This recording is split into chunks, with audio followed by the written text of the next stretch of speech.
سلام، خوش اومدید به یک اپیزود دیگه از پادکست عینک سبز. Did you miss me? Because I missed you so much. توی این اپیزود قرار در مورد آلبوم مورد علاقم تو سال 2024 صحبت کنم که یه تاثیر خیلی زیادی روم گذاشت. It's not Taylor Swift. باورتون میشه که سال 2024 در حالی که تیلور سویفت آلبوم The Torture Poets Department رو داده، من یه آلبوم مورد علاقه دیگه ای دارم. That's weird bro. آره، آلبوم Brat از چارلی XCX changed my life and changed my mind و قراره شروع کنیم حرف زدن در مورد خود چارلی و آلبوم Brat. چارلی XCX یه خواننده‌ایه که تقریباً سالهای زیادیه که فعالیتش رو شروع کرده و هیچ وقت تا الان به اندازه این تابستون دیده نشده و ازش قدردانی نشده و من خیلی خوشحالم که بالاخره این اتفاق افتاده.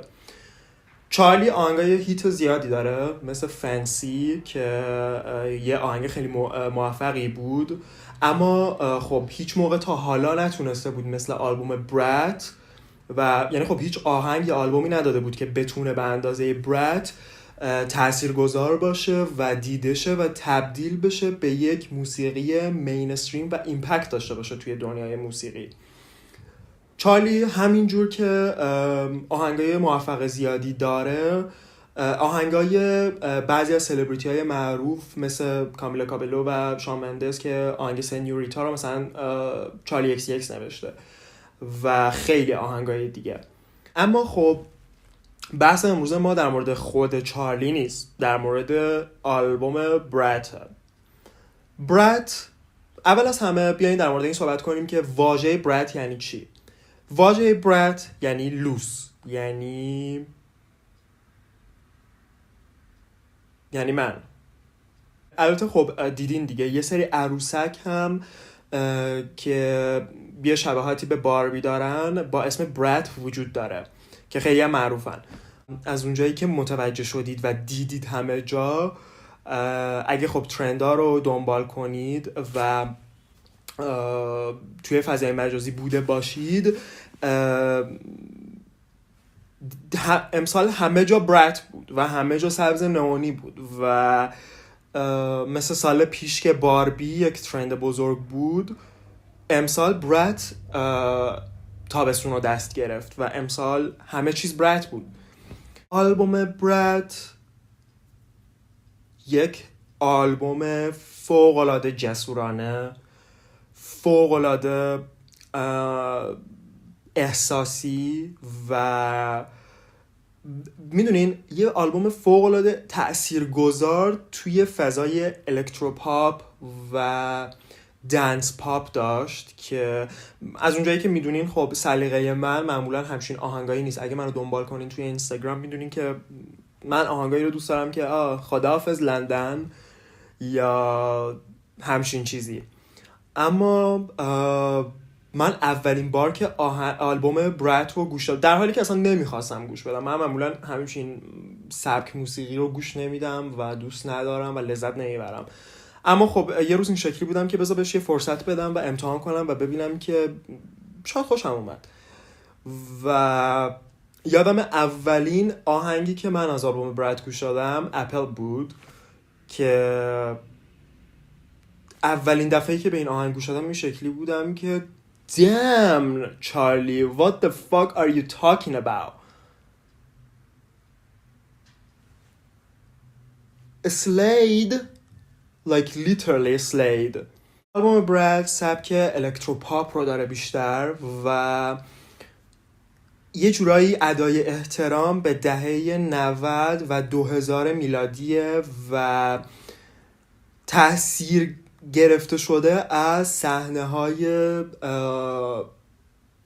ریو زیرزمینی لندن، جایی که چارلی XCX فعالیتش رو شروع کرده و چارلی یه جورایی بازگشت داشته به جایی که شروع کرده و به نظرم تونسته واسه اولین بار توی توی کارش و توی سالهایی که فعالیت داشته مسیر درست خودش رو انتخاب کنه و بالاخره دیده شه و آلبوم براد تبدیل شد به یکی از نمادهای تابستون امسال و کل ترندهای امسال رو به دستش گرفت و همه جا در موردش صحبت میشد و همه جا دیده میشد و برندهای مختلف باش همکاری کردن، خواننده های خیلی زیادی باش همکاری کردن، سلبریتی های زیادی همکاری کردن و تابستون امسال رو یه جورایی تو دستش گرفت. چارلی XCX توی آلبوم براد سعی بر این داشت که احساسات سرکوب شده، انسیکیوریتی و خودکمبینی، افکار رادیکال و اعتماد به سقف کاذب و همه تجربیاتی که تا حالا توی دوره‌های کاریش و همکاری‌های مختلفش با سلبریتی‌های مختلف داشته رو بیاره و توی آلبوم براد خلاصه کنه و به نظر من به بهترین شکل ممکن این کار رو انجام داد. یعنی از هر بعدی که به این آلبوم نگاه میکنی، این آلبوم یک آلبوم پرفکت و بی‌نقص از نظر من. این که میدونی یه چیزی که جالبه این که تونست تأثیر بذاره روی فردی مثل من یا خیلی افراد دیگه‌ای که اصلا سلیقه موسیقیشون این نیست، اصلا الکتروپاپ دوست ندارن، اصلا میدونین نه اینکه دوست نداشته باشن، مثلا منو هیچ وقت نمیبینی که این اطراف قدم بزنم بگم من دارم چارلی XCX گوش میدم، البته تا قبل از براد، چون الان همش دارم گوش میدم. و اینکه تونست یه جذب مخاطب این شکلی داشته باشه به نظرم به بهترین شکل ممکن تونست این کار رو انجام بده و خیلی تاثیر زیادی گذاشت روی یک ترند، یک فرهنگ و موسیقی و یک تابستون رو تونست تو دستش بگیره و این کار به نظر من فوق‌العاده است. اول از همه بیاین در مورد این صحبت کنیم که اصلا براد چه چیزی رو میخواد به ما برسونه. براد یک واژه مخالف باربی و پرفکت بودنه. بذارین در مورد این صحبت کنیم. باربی پارسال ترند شد و همه جا باربی بود، اصلا دیوونه کننده بود، یعنی یه مارکتینگ فوق‌العاده قوی داشت و یک تأثیر زیادی روی همه مردم گذاشته بود و فکر کنم $1 میلیارد توی نمیدونم یه مدت خیلی کوتاهی تونست بفروشه. براد مقابل باربیه. باربی میخواد به ما بگه که ساعت 6 صبح پاشو، ماچا بخور، ورزش کن، پرفکت باش و میدونین یه چیزی که از ذهن دوره. تو نمیتونی هر روز یه روتین سالم داشته باشی چون خسته کننده است. کی دلش اصلا، چون عقلانی نیست واقعا، خیلی دور از ذهنه اینکه تو بخوای پرفکت باشه. اصلا هیچ آدمی نمیتونه پرفکت باشه و باربی میخواست اینو به ما القا کنه و آدم ها نمیتونن ریلیت کنن به این، آدم ها نمیتونن ریلیت کنن و اگه حتی سعی کنن ریلیت کنن خسته کننده میشه بعد از یه تایمی واسهشون. اما براد میخواد به ما چی بگه؟ براد میخواد بگه که براد فردیه که افکار رادیکال داره، اینسکیوره، زندگی نرمال داره، سیگار ممکنه بکشه، ممکنه الکلیک باشه، ممکنه کلی اینسیکیوریتی داشته باشه، ممکنه کلی خلأ عاطفی داشته باشه، اما واقعیه. در کنار اون ترشی بودن و در کنار اون افکار رادیکال و در کنار اون اینسیکیوریتی هاش یک زندگی پرفکت هم داره، یک زندگی لاکچری هم داره. براد میخواد به ما بگه که آقا من ممکنه انقدر سیگار بکشم که دندونم زرد شه، ممکنه ناخودآگاه با یکی دعوا بگیرم. در کل برات یعنی من نواقصم رو میپذیرم، سعی بر پرفکت بودن ندارم، سعی نمی کنم که بهترین ورژن خودم باشم، اما خود واقعیمم. اما ممکنه میگم که ممکنه دیر از خواب بیدار شم، سیگار بکشم، الکلیک باشم، اینسیکیور باشم، افکار رادیکال داشته باشم، اما در کنار اون که یه چیز واقعیه، زندگی لاکچری داشته باشم. ممکنه کانکشن های قوی داشته باشم با آدم های قوی. من هم میتونم زندگی نرمال و عادی و واقعی خودم رو داشته باشم در کنار پرفکت بودن، در کنار نه پرفکت بودن، در کنار یه زندگی لاکچری داشتن، در کنار تجملاتی بودن. اگه بخوام واضح تر واسهتون مثال بزنم، یه چیزی که در مورد آلبوم برات خیلی واسه من جالب بود و به نظرم فوق‌العاده هوشمندانه بود، شخصیت پردازی و انتخاب کاراکتر واسه این آهنگ بود، این آلبوم بود. شما تو موزیک ویدیوی 316 رو اگه از چارلی XX دیده باشین، شخصیت هایی که چارلی اوورده توی موزیک ویدیو القا کننده واژه برات و اون معنی که پشت برات هست. مثل اما چمبرلین، مثل جولیا فاکس. شما اگه ولاگای اما چمبرلین رو دیده باشین، احساس میکنی تو خونه ای با طرف، احساس دقیقا این همه ما داره زندگی میکنه، تو روز حوصله‌اش سر میره، مثل همه ما نرمال آشپزی میکنه، ممکنه الکل بخوره، الکل میخوره، یه زندگی کاملا نرمال و یه زندگی کاملا واقعی و غیر از دور از ذهن داره. در کنارش یه زندگی تجملاتی هم داره. اما چمبرلین در کنار اون زندگی واقعی و خود واقعی که داره، در کنار اون انسیکیوریتی هاش، در کنار شلختگی هاش، در کنار همه چیزا، به نظرم حتما ببینیم ولاگاشو تا متوجه شین چی دارم میگم. در کنار اون متگالا میره، کانکشن خیلی قوی با آدمای خیلی قوی داره، برند خودشو داره، لاکچری در کنار ترشی بودن، در کنار خود واقعی بودن. البته خب ترشی بودن و خود واقعی بودن هم متفاوته، ولی خب میتونی هر چیزی میدونی یه جورایی پذیرش خود واقعیته برای پیشرفت کردن، برای سعی بر پرفکت نبودن. به نظر من اینکه ما شخصیت واقعی خودمون رو بپذیریم و بتونیم از شخصیت واقعی خودمون استفاده کنیم برای تأثیرگذار بودن، خیلی جذاب تر از اینه که سعی کنیم پرفکت باشیم و دروغی زندگی کنیم و میدونی همش تظاهر، همش جلوه، هم باربی پرفکت. کی میتونه هر روز بیدار شه ماچا بخوره بره باشگاه؟ من واقعا نمیتونم این کارو بکنم. اصلا میدونین حتی اگه بخوای واسه این مدت هم انجام بدی خسته کننده میشه واسط. اینکه هر روز عین هم باشگاه بری، نمیدونم هر روزت عین هم باشه و هر روز تمام انرژیت رو بذاری واسه پرفکت بودن، به نظر من فوق العاده کسل کننده، خسته کننده و تاثیر منفی داره حتی روی سلامت روح و روان.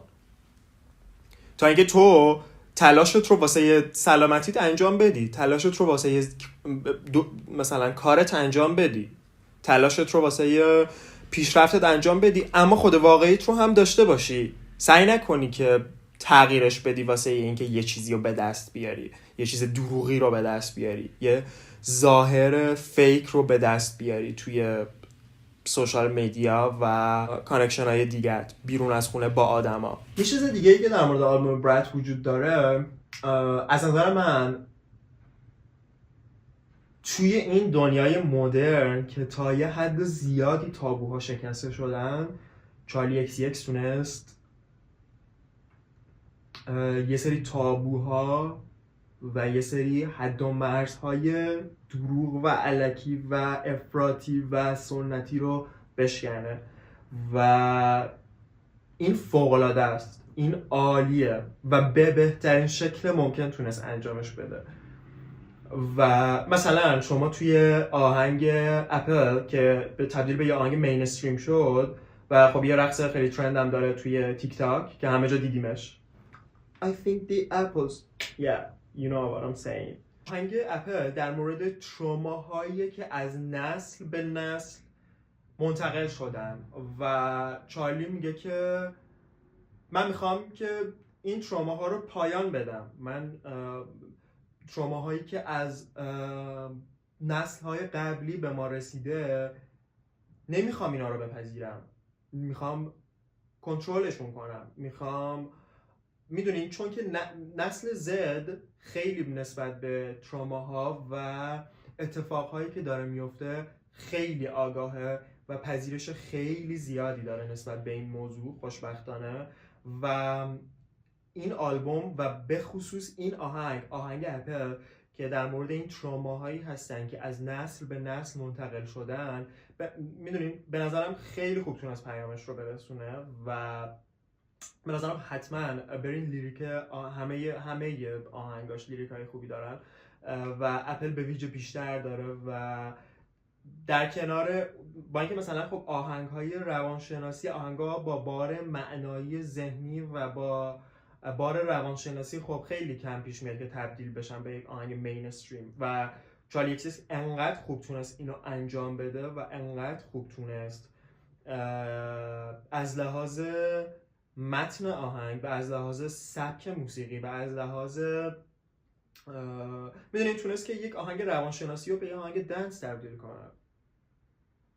فوق العاده است، بی‌نظیره و نه حتی در حد مید لول یا لو لول، در حد های لول واقعا این کار رو انجام داده. به علاوه اون چارلی توی آهنگ Sympathy is a Knife اشاره میکنه به تیلور سویفت. I don't want to talk about Taylor Swift all the time honestly، ولی خب همه جا هست، من نمیتونم جلوی خودم رو بگیرم. چارلی توی آهنگ Sympathy is a Knife و Girl So Confusing به تیلور سویفت و انسکیوریتی های خودش و چیزهایی که شاید تیلور سویفت باعث به وجود اومد. حالا چرا اینا میگیم که چرا تیلور سویفت؟ از اونجایی که شاید بدونین سال 2017 وقتی که تیلور سویفت تور رپیوتیشن رو برگزار کرد، چارلی XCX اوپنینگ اکت و اجرا کننده یعنی پرفورمر بود توی تور تیلور سویفت به اضافه اوپنینگ اکتی آهنگ شیک ایت آف هم با کامیلا کابلو با هم دیگه و تیلور سویفت اجرا میکردن اونا توی تور و تیلور سویفت و چارلی XCX مستقیما اشاره میکنه به این موضوع و یه جورایی این که خب تیلور سویفت رو میدیده که چقدر پرفکت و کامل و موفق کارش رو انجام میده و این باعث میشده که توی چارلی یه سری انسکیوریتی ها به وجود بیاد. نه تنها چارلی بلکه خواننده های زن دیگه که نمیتونستن هم لول اون باشن اما میخواستن که هم لول اون باشن و خیلی مستقیم به این موضوع اشاره میکنه و به نظر من این فوق العاده است. من درسته که فن تیلور سویفتم اما خب همه کاراش هم تایید نمیکنم.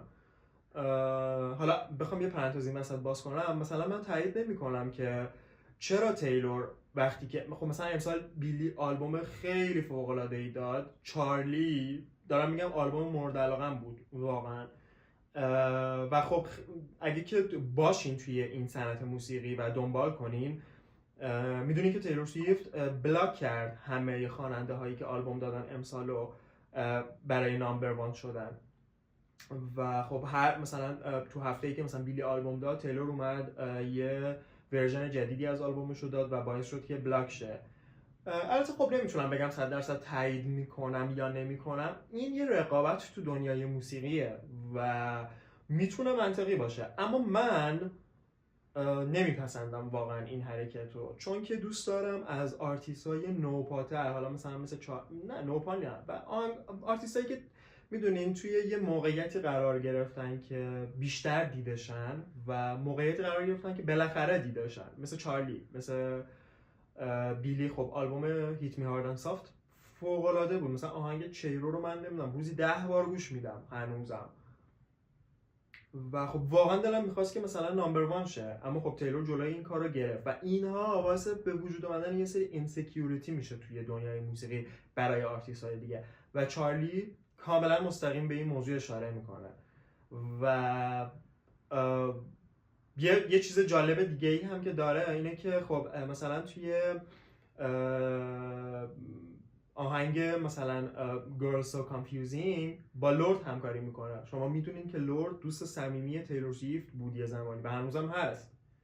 یا مثلا توی Sympathy Is a Knife توی ورژن جدید براد با آریانا گرانده همکاری کرد که خب آریانا گرانده هم تیلور سویفت جلوی نامبر وان شدنش رو گرفت و بلاکش کرد و اینکه تونست آرتیستایی رو جمع کنه که یه جورایی نمیشه گفت آسیب دیده بودن، اما خب یه جورایی تحت تاثیر این حرکت قرار گرفته بودن و باعث اینسیکیوریتی شده بود درونشون. چارلی اومد یک آهنگ نوشت، اول سینگل خوند و بعد ریمیکسشون کرد و با آرتیستایی که حتی دوستای صمیمی تیلور سویفت بودن مثل لورد. و خب این کار جرأت میخواد، شهامت میخواد، فکر میخواد و سلیقه میخواد برای اینکه تو بتونی انسیکیوریتی ها. بهتون گفتم براد کسیه که افکار رادیکال انسیکیوریتی داره، اما در کنارش یک اعتماد به نفس خیلی زیادی داره واسه اینکه بتونه اون افکار رادیکالش رو به کرسی بشونه، واسه اینکه بتونه انسیکیوریتی هاش رو به زبون بیاره. چارلی اکس بی‌نظیر بود توی این کار، فوق العاده بود توی این کار. شخصیت پردازی آلبوم، افرادی که توی آلبوم حضور داشتن، توی موزیک ویدیو حضور داشتن، همشون میرسوندن واژه براد رو، همشون مچ بودن با اسم، با محتوا و اون ترندی که پشت آلبوم بود.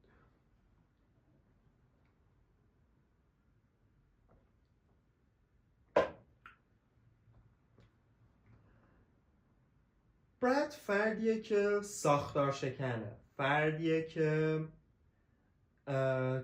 ترند ها رو به اصطلاح ترند ستره، ترند ها رو مشخص میکنه، میدونین، افکارش رو تبدیل میکنه به یک چیز مینستریم. براد از اونجایی که گفتیم براد ساختار شکنه و هنجار شکنه، اگه کاور آلبوم براد رو دیده باشین، ما یه فضای نگاتیو اسپیس خیلی زیاده سبز نئونی داریم. سالها بود که سبز نئونی به چرخه ترند بر نمیگشت، اما چارلی اکس این کار رو انجام داد. همه جا سبز نئونی بود با یک فونت تار و بیکیفیت که نوشته براد، با یه فضای نگاتیو اسپیس خیلی زیاد، بدون هیچ عکسی، بدون هیچ اسم اضافه‌ای، بدون هیچ نمادی و فقط متن، فضای نگاتیو اسپیس زیاد، فضای خالی زیاد و رنگ سبز نئونی که همه شاید دوستش نداشته باشن، اما چارلی اکس این کارو کرد که همه دوستش داشته باشن، با ایمپکتی که داشت، با تأثیری که تونست بذاره از طریق موسیقی و از طریق شخصیت پردازی و از طریق ترند هایی که مشخص کرد، از طریق انسیکیوریتی ها و از طریق افکار رادیکال و از طریق افکار منفی یا مثبت، پرفکت یا ناقص، و همه اینا رو تبدیلش کرد به یک هنر مدرن، یک هنر به یاد موندنی و تاثیرگذار. براد هیچ موقع فراموش نخواهد شد، حداقل برای من و خیلی های دیگه. من اصلا واسم واقعا عجیبه که چجوری تا حالا یه دونه مثلا نمیدونم، اگه مثلا آهنگ گس رو گوش داده باشین از همین آلبوم یا مثلا Girls So Confusing رو گوش داده باشین، اصلا من از این سبک ملودی و از این سبک آهنگسازی متنفرم. ولی من هر روز دارم گس رو گوش میدم، هر روز دارم Girls So Confusing رو گوش میدم. فوق العاده است، چون از لحاظ موسیقیایی، از لحاظ متن آهنگ، از لحاظ شخصیت پردازی، کاور آلبوم، شخصیت خود چارلی اکسیس که چقدر مچه با این آلبوم و محتوا و عقایدی که پشتش هست، ترند هایی که هست. و خب دیدیم که آلبوم براد خیلی تاثیرگذار بود تو دنیای فشن، خیلی تاثیرگذار بود توی صنعت غذا. حتی خیلی از برندهای غذایی اومدن با چارلی اکس همکاری کردن و خیلی از برندهای آرایشی اومدن با استفاده از رنگ سبز نئونی یا حتی برندهای لباس و کیف اومدن بر اساس تم و اون حال و هوای آلبوم براد کالکشن دادن، کیف دادن و خیلی از برندهای آرایشی کالکشن دادن بر اساس این آلبوم و یه تاثیر فوق العاده زیاد. البته خب یه چیزی بهتون بگم، باربی خب اگه بخوایم مقایسه کنیم باربی که ترند پارسال بود با براد که ترند امساله، براد نمیتونه رقابت کنه با باربی، چون که خب باربی خیلی خیلی بزرگ بود واقعا، یعنی سرصدای بیشتری کرد و این به خاطر اینه که افراد تمایل به پرفکت بودن دارن بیشتر و همین داره خراب میکنه جامعه و آدما رو. اینکه مثلا برایت میخواد برسونه که آقا خودت باش، اگه اینسیکیوریتی اوکیه، تو تنها آدمی نیستی که اینسیکیوری، تو تنها آدمی نیستی که افکار رادیکال داری، تو تنها آدمی نیستی که ترشی، تو تنها آدمی نیستی که به هم ریخته ای، تو تنها آدمی نیستی که افسرده ای. بپذیر و در کنار اون سعی کن که زندگی تجملاتیت رو هم داشته باشی، سعی کن که ارتباطاتت رو هم داشته باشی، سعی کن که دوران کاریت رو داشته باشی، سعی کن که بهترین ورژن خودت باشی در صورت پذیرفتن نقص‌هات رو بپذیر و سعی نکن که اگه درست نمیشن پدر خودتو در بیاری واسه اینکه دست به هر کاری بزنی، واسه اینکه مثلا بخوای نقصاتو پنهان کنی یا از بینشون ببری. اونا رو بپذیر، نگه دار، در کنارش سعی کن تجملاتی هم باشی. بهتون که گفتم جولیا فاکس، مثلا ایموشن برین رو مثال زدم، جولیا فاکس چند وقت پیش توی استوری اینستاگرامش شروع کرد به تور خونش رو گذاشتن و یه خونه فوق العاده به هم ریخته و شلخته داشت و توی استوریش گفت من یه مادرم نمیتونم تمام مدت، من یه مادرم و یه بیزنس وومنم نمیتونم تمام مدت خونم رو تمیز نگه دارم، من نمیتونم سعی کنم با تمام سختی هایی که دارم، با تمام اون فشارهایی که سلبریتی ها از لحاظ بار افکار روانی و خب خیلی بیشتر هیت میگیرن و خب خیلی تو نمیتونی مثلا کامنت منفی میگیری، اصلا امکان نداره یک آدم کامنت منفی بگیره و بگه من واسم هیچ اهمیتی نداره، اصلا همچین چیزی ممکن نیست. مگه سنگی تو؟ و خب جولیا فاکس این شکلی بود که خب مثلا جولیا فاکس شخصیتش همین شکلیه، شلخته، ترشی، رادیکال و پرفکت، تجملاتی و ایونت های خوب میره، متگالا میره، نمیدونم کانکشن های خوب با آدم های معروف داره و یه سلبریتیه.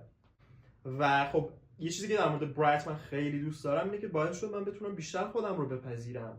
برایت تونست با عمیق‌تر شدن توی فضای این آلبوم و فلسفه‌ای که پشتش بود، من خیلی تونستم بیشتر خودم رو بپذیرم و انسیکیوریتی هام رو و هی سعی بر پرفکت بودن. اگه یادتون باشه من یه زمانی چالش 75 روز رو انداخته بودم. That's so stupid. Like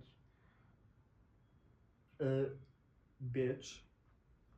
و خب براد خیلی بهم کمک کرد که بپذیرم خودم رو. اما در کنار اون ترشی بودن و انسکیوریتی هام، زندگی تجملاتی رو هم دارم.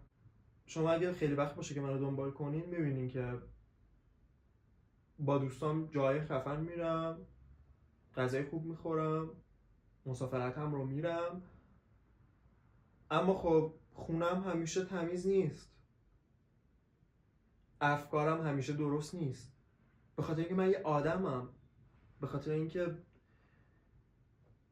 هیچ کس کامل نیست، هیچ کس پرفکت نیست و برات میخواد این رو برسونه که خودت رو بپذیر، اینسکیوریتی هات رو بپذیر و کامل و اگه میخوای تجملاتی باشی باش. برات میخواد بگه خودت باش، خود واقعیت باش، البته خب تا وقتی که به بقیه آسیب نزنی. یه چیز دیگه که در مورد این آلبوم خیلی من دوست داشتم، آهنگ Everything is Romantic خیلی ساده و خیلی مینیمال لیریک، البته از لحاظ متن آهنگ. یعنی شما متن آهنگو که میخونین لیترلی چالی فقط داره چند تا چیزی که تو مسافرتش به ایتالیا دیده رو داره مینویسه، اصلا هیچ چیز خاصی نداره، ملافه های سفید و پرده های نمیدونم زهی، کاپری توی فاصله، نمیدونم نوشیدنی های نئونی توی سواحل نمیدونم کاپری. فوق‌العاده ساده، فوق‌العاده معمولی، در این حال فوق‌العاده جذابه. یعنی خب مثلا تیلور سویفت لیریکای فوق‌العاده پیچیده‌ای داره، یعنی آهنگایی می‌نویسه که نیاز به تحلیل دارن. خب من اونو بیشتر دوست دارم حقیقتا. یعنی من آهنگایی که تیلور سویفت می‌نویسه رو اصلا من تیلور سویفت رو دوست دارم به خاطر اینکه از نظر من تیلور سویفت خواننده نیست، نویسنده است، می‌دونی سانگرایتره بیشتر تا سینگر. و من اینو در مورد تیلور سویفت دوست دارم، اینکه لیریکاش تو رو به فکر فرو میبره، عمیق میکنه تو رو توی اون آهنگ. من شاید خیلی از آهنگای تیلور سویفت متنشو ملودیش رو دوست نداشته باشم، ریتمش رو دوست نداشته باشم، حتی صدایی که تیلور سویفت توی یه آهنگ میده رو دوست نداشته باشم، اما گوشش میدم به خاطر اینکه لیریکس فوق‌العاده‌ای داره.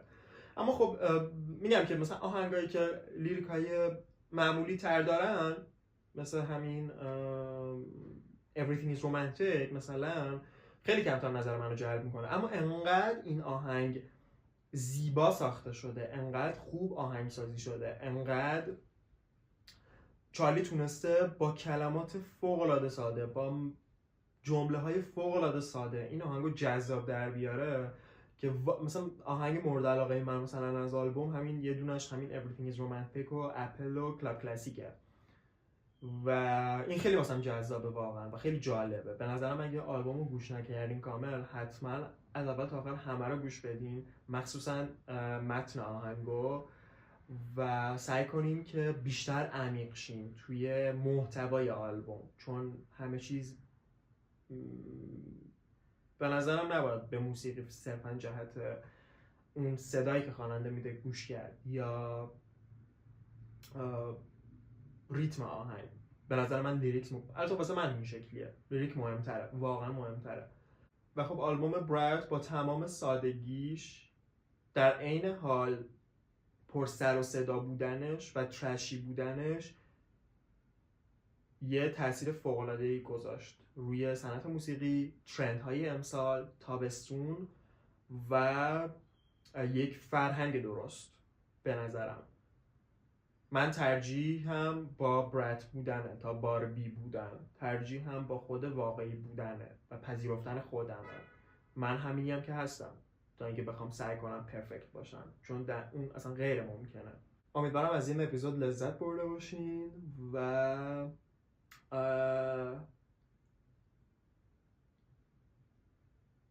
تا اپیزود بعدی میبینمتون. Anyway, bye.